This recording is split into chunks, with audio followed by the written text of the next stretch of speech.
আসসালামু আলাইকুম রহমতুল্লাহি ওবরকাতুহু। সম্মানিত দর্শক, অতি সম্প্রতি শেখ হাসিনার একটি অডিও ক্লিপ রীতিমতো ভাইরাল হয়ে পড়েছে। আওয়ামী লীগের জনৈক কর্মীর সঙ্গে কথা বলতে গিয়ে বা সেই কর্মীকে সান্ত্বনা দিতে গিয়ে তিনি একটা সময় আবেগ আপ্লুত হয়ে কেঁদে দিয়েছেন, কান্না করেছেন। তো তার সেই কান্না নিয়ে নানা জনে নানা ব্যঙ্গ করছেন।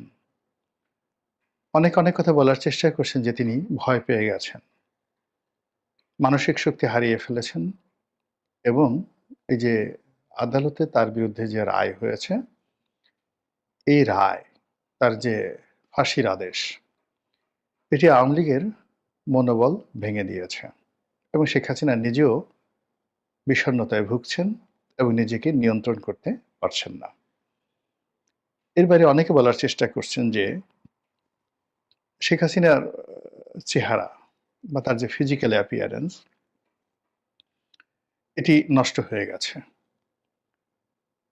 বিষণ্ণতায়, তারপর মানসিক চাপে, অবস্থার প্রেক্ষাপটে, এবং এই কারণে তিনি সরাসরি ভিডিও কোনো কনফারেন্সে আসছেন না এবং এখানে ভয়েস দিচ্ছেন।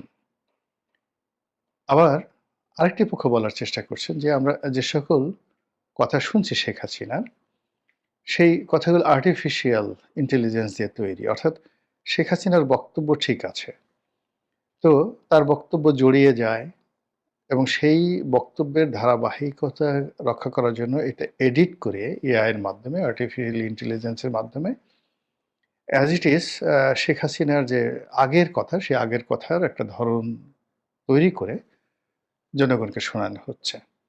যেমন মানুষ বুড়ো হলে গেলে গলা কেঁপে কথা বলে। তারপরে ধরুন মানুষ রোগাক্রান্ত হলে, পক্ষাঘাতগ্রস্ত হলে তার কথাবার্তা জড়িয়ে যায়। ১০ টা কথা বলে ৩ টি ভালো স্পষ্টভাবে শোনা যায়, বাকিগুলো শোনা যায় না।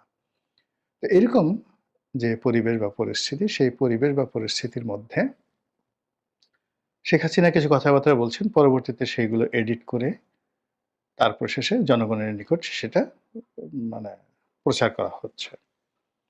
এবং তিনি সরাসরি তার যে দলীয় যে প্রোগ্রামগুলো হচ্ছে, সেই প্রোগ্রামগুলোতে একইভাবে ফিল্টারিং করে, এডিট করে এগুলো পরবর্তীতে ছাড়া হচ্ছে। এভাবে বলা হচ্ছে কর্তৃপক্ষ যারা আছে। এখন আমাদের দেশের যারা মানুষ, তারা এত টেকনিক্যাল বিষয়াদি বোঝে না বা জানে না। কোনটা এআই, কোনটা এআই নয়, কোনটা শেখ হাসিনার কণ্ঠ, কোনটা শেখ হাসিনার কণ্ঠ নয়। তারা সহজ সরল বাংলায়, বাংলাদেশে যে আওয়ামী লীগের বিপুল সংখ্যক নেতাকর্মী রয়েছেন, যেভাবেই আপনি ধরুন না কেন, অলমোস্ট ৭ কোটি মানুষ সংখ্যার দিক থেকে আওয়ামী লীগের সঙ্গে জড়িত। এর মধ্যে যদি একেবারে বৃদ্ধ, শিশু, তারপরে সাধারণ গৃহবধূ নারী বাদ দেন, অ্যাক্টিভলি আওয়ামী লীগ করেন, জয় বাংলা স্লোগান দেন এবং রাস্তায় নামার সামর্থ্য রাখেন, এদের সংখ্যা ২.৫ থেকে ৩ কোটি। চারটিখানি কথা নয়, অনেক বড় দেশের মানে টোটাল যে মোট জনসংখ্যা, তার চাইতেও এই সংখ্যা বেশি। ৭ কোটি অ্যাজ এ হোল। আর অ্যাক্টিভ, একেবারে অ্যাক্টিভ, মানে যাদের বয়স ২০ বছর থেকে ৬০ বছরের মধ্যে, শুধুমাত্র নারী এবং পুরুষ যারা রাস্তায় নামতে পারে, এদের সংখ্যা ২.৫ থেকে ৩ কোটি। তো এই বিপুল জনগোষ্ঠী বা জনসংখ্যার মধ্যে শেখ হাসিনার বক্তব্য কি ধরনের ক্রিয়া করে, প্রতিক্রিয়া করে? শেখ হাসিনার কান্না তার নেতাকর্মীদেরকে কিভাবে আহত করে, কিভাবে বিক্ষুব্ধ করে, তার একটা বাস্তব উদাহরণ আপনাকে দেব। এই যে আমরা শেখ হাসিনার কান্নাকে নিয়ে ঠাট্টা করছি, মশকরা করছি, এটা হয়তো যারা ঠাট্টা মশকরা করছেন তাদের খুব আনন্দ লাগছে যে না, শেখ হাসিনা শেষ হয়ে গেছে। কিন্তু এটা যে আওয়ামী লীগের মধ্যে কিভাবে বারুদের মতো ছড়িয়ে যেতে পারে, তার একটা একেবারে বাস্তব উদাহরণ আমি দেব। তার আগে বলে নেই যে ঘটনাটা কি। ঘটনাটা হলো, শেখ হাসিনার এই মামলার যে রায় হলো, সেই রায় নিয়ে তিনি আওয়ামী লীগের জনৈক কর্মীর সঙ্গে কথা বলছিলেন বা নেতার সঙ্গে কথা বলছিলেন। তো সে নেতা কাঁদছিলেন যে আপা কি হবে? স্বাভাবিকভাবে যে আপনার তো এরকম একটা রায় হয়ে গেল। তো তিনি আ সান্ত্বনা দিচ্ছিলেন খুব দৃঢ়তার সঙ্গে যে, "এ সমস্ত কি? ওসব রায়-টায় কিছুই হবে না।" উল্টো তিনি হুমকি দিচ্ছিলেন যে, "আগামীতে আমি ক্ষমতায় এসে আ আমার বিরুদ্ধে যারা রায় দিয়েছেন, এটা করব, ওটা করব" ইত্যাদি, ইত্যাদি, ইত্যাদি। তো শেখ হাসিনা যখন এই কথা বলছিলেন, তখন যেকোনো কারণেই হোক আ সেই কর্মী তিনি খুব আবেগ আপ্লুত হয়ে যাচ্ছিলেন এবং তিনি কেঁদে দিচ্ছিলেন। তো তার সেই কান্নার কারণে, সেই কান্নার যে আ রিদমটি বা কান্নার যে ভাইব্রেশনটা এটা শেখ হাসিনার ওখানে গিয়ে পৌঁছে। তো তিনি সেখানে কথা বলতে যান যে, "দেখো, তোমরা বিপদে আছো আমরা বুঝতে পারছি। তোমাদের কষ্ট লাগছে। তাও বুঝতে পারছি। ক্ষমতা হারিয়েছো। আমার বিরুদ্ধে এরকম রায় হলো এটা তোমাদের কষ্ট লাগছে। কিন্তু তার সঙ্গে, সঙ্গে আমার বিষয়টা তো তোমাদের বুঝতে হবে। আমার যে বয়স, এই বয়সে তোমাদেরকে ছেড়ে এসেছি। সারাটা জীবন আমি তোমাদেরকে নিয়ে থেকেছি।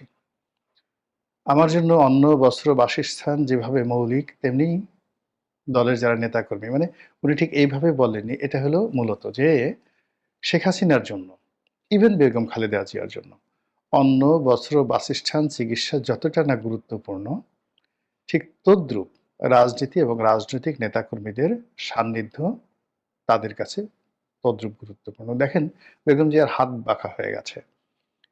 তারপর তিনি ইংল্যান্ডে ছেলে-মেয়ে, নাতি তাদের সঙ্গে আরামে আয়েশে থাকতে পারতেন। কিন্তু তিনি বাংলাদেশে চলে এসেছেন। হুইল চেয়ারে করে তিনি ঘুরে বেড়াচ্ছেন। তো এটা এই রাজনীতিটা তার অঙ্গ-প্রত্যঙ্গ, শরীর, ডিএনএ, রক্ত, মাংসের অস্থি-মজ্জার সঙ্গে যেভাবে মিশে গেছে, শেখ হাসিনার ক্ষেত্রে এটা আরো বেশি।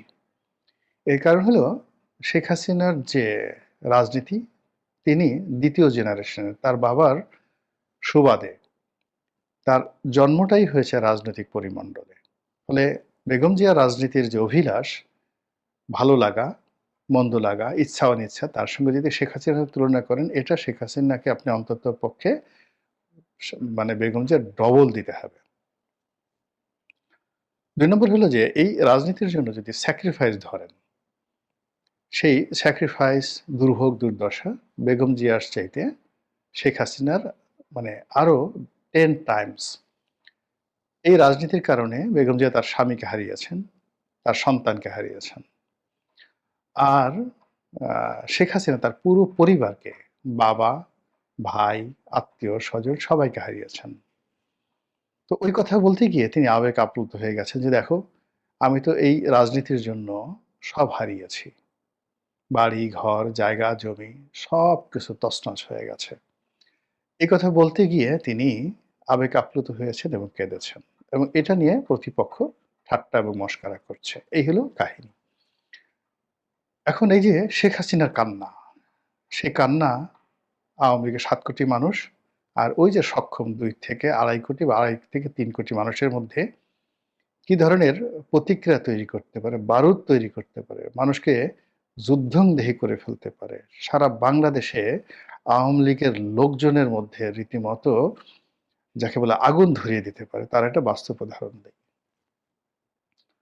আমি যখন মনোনয়ন পেলাম ২০০৮ সনে, আওয়ামী লীগ অত্যন্ত শক্তিশালী, জনপ্রিয় এবং একটা সময় শেখ হাসিনার খুবই ঘনিষ্ঠ জনাব আখম জাহাঙ্গীর হোসেন তাকে বাদ দিয়ে আমাকে মনোনয়ন দেওয়া হলো। আমার নির্বাচনী এলাকা ছিল মূলত ফরিদপুরের সদরপুর এবং চরভদ্রসন। তো ফরিদপুর এবং চরভদ্রসন এই আসনটি ১/১১ সময় বড় হয়ে যায়, এর সঙ্গে যুক্ত হয় ভাঙ্গা। তো সেখানে কাজী জাফরুল্লাহ সাহেব প্রার্থী ছিলেন ভাঙ্গাতে। আমার চেয়ে শক্তিশালী প্রার্থী, আমার আত্মীয়।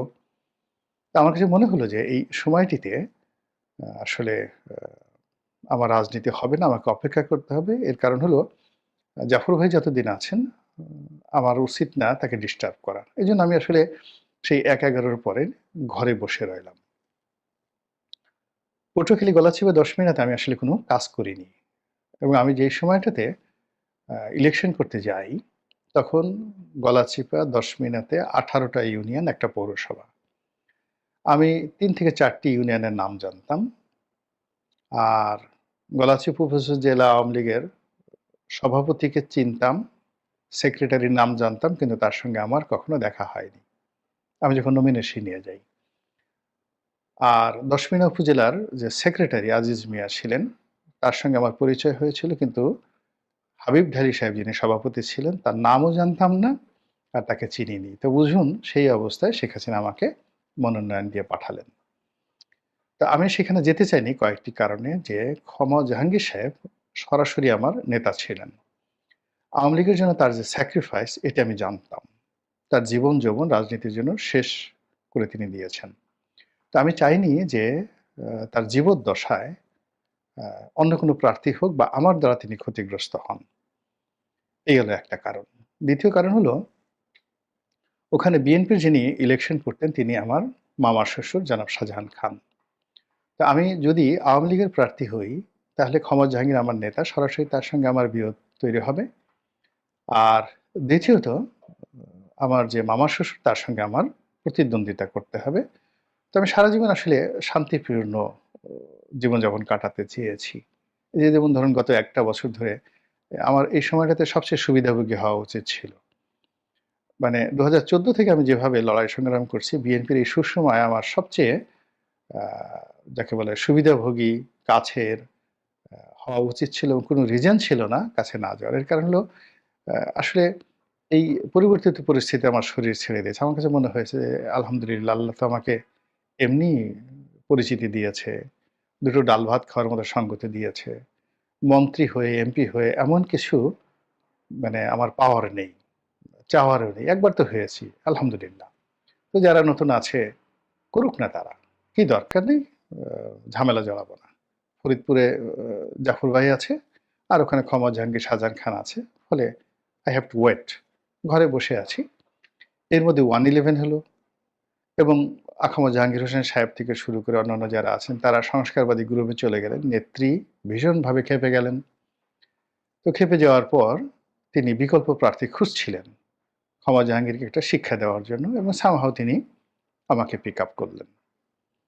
তো আমাকে যখন পিক আপ করলেন, আমি খুব আশ্চর্য হলাম। যেদিন আমাকে মনোনয়ন দিলেন, তো সেই দিন তিনি বললেন যে, "আমি তোমার বায়োডাটা দেখেছি, ইউ আর এ চ্যালেঞ্জিং বয়। যাও, তোমাকে একটা চ্যালেঞ্জ দিলাম, ইলেকশন করো।" কিন্তু সমস্যাটা হলো যে, জনাব জাহাঙ্গীর তার ৪০ বছরের রাজনৈতিক ক্যারিয়ারে গলাচিপা দশমিনাতে এমনভাবে তিনি সাজিয়েছিলেন, ওখানে শেখ হাসিনার চাইতেও মনে হতো যে তার ক্ষমতা বেশি। এবং ওখানে আওয়ামী লীগ নাই, কিছু নাই, সবই জাহাঙ্গীরের লীগ। ফলে আমি একটা নমিনেশনে গেলাম, দাঁড়ালাম। ওখানে আমাকে ঢুকতে মানে ঢোকার মতো কোনো অবস্থা ছিল না।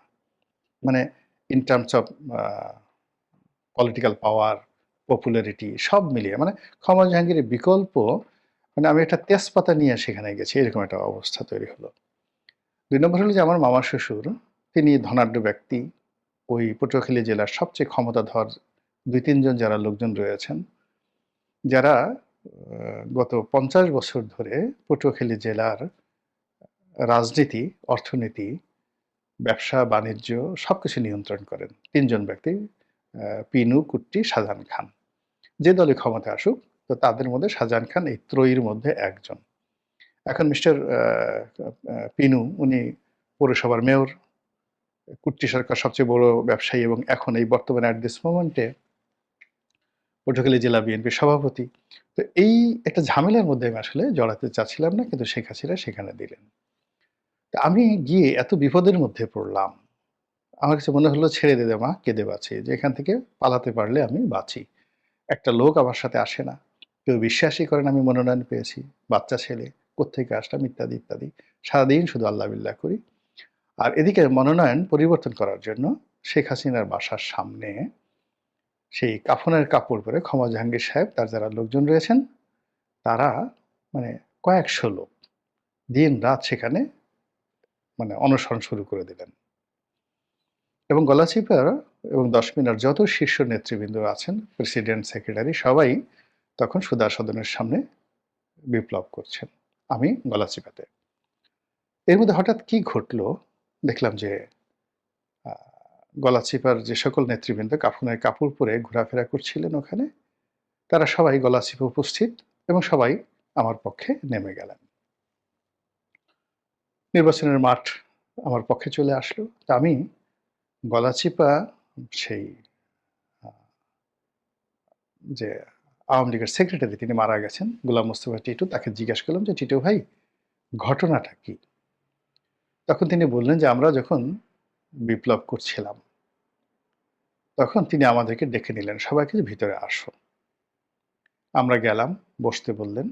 তারপর তিনি বললেন যে, "তোমরা ক্ষমা জাহাঙ্গীরের জন্য, তার মনোনয়নের জন্য দাবি করতেছ। ঘটনা ঠিক?" বলে, "হ্যাঁ, ঠিক।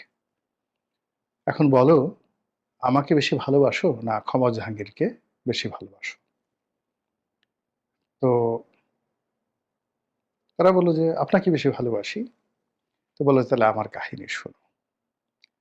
আমি ক্ষমা জাহাঙ্গীরকে কত ভালোবাসতাম। ওর লেখাপড়ার খরচ আমি দিয়েছি। ওর সংসার চালানোর খরচ আমি দিয়েছি। ওকে বিয়ে করিয়েছি আমি।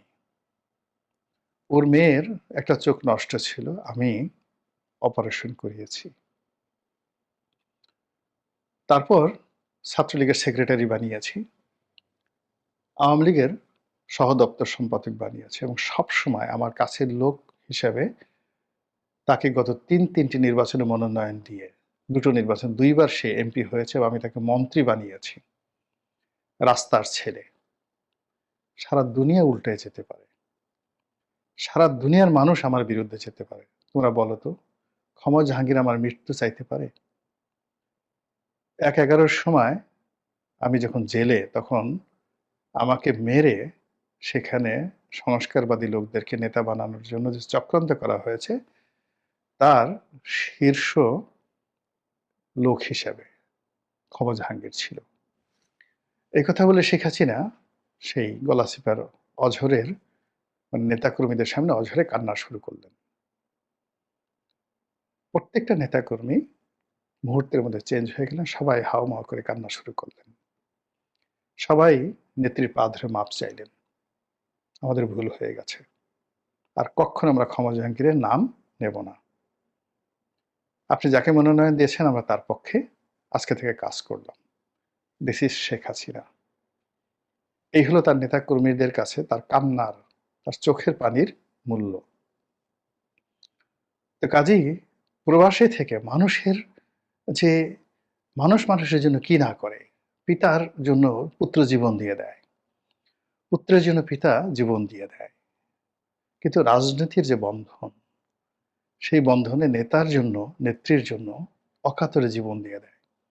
২১শে আগস্টের গ্রেনেড হামলা যখন হলো, আমি সেই গ্রেনেড হামলার একদম বাস্তব সাক্ষী।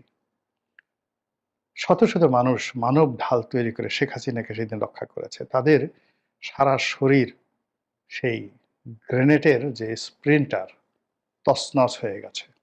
তার মধ্যে ঢাকার মেয়র ছিলেন মোহাম্মদ হানিফ।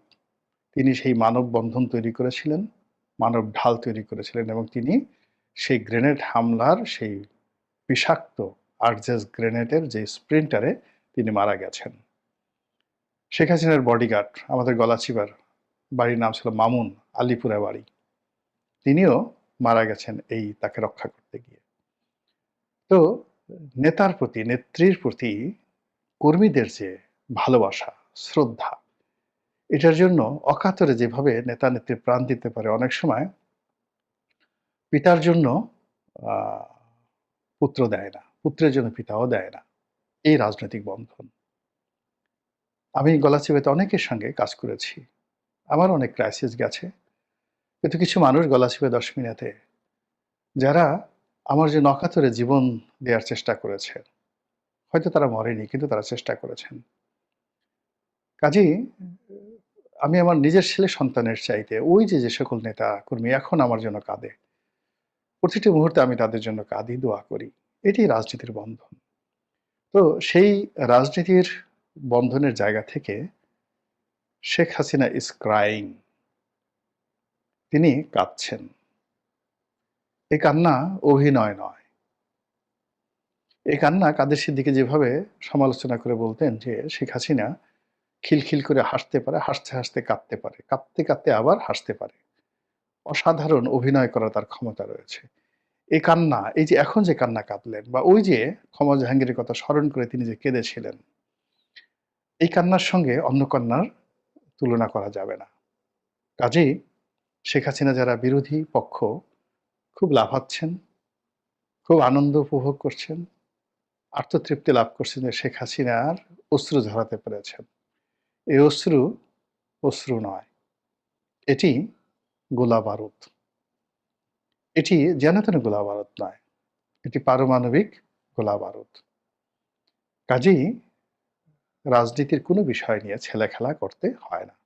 মুহূর্তের মধ্যে এটা এত দ্রুত ১ মিনিটও সময় লাগে না যেকোনো রাজনীতিক যে রাজনীতি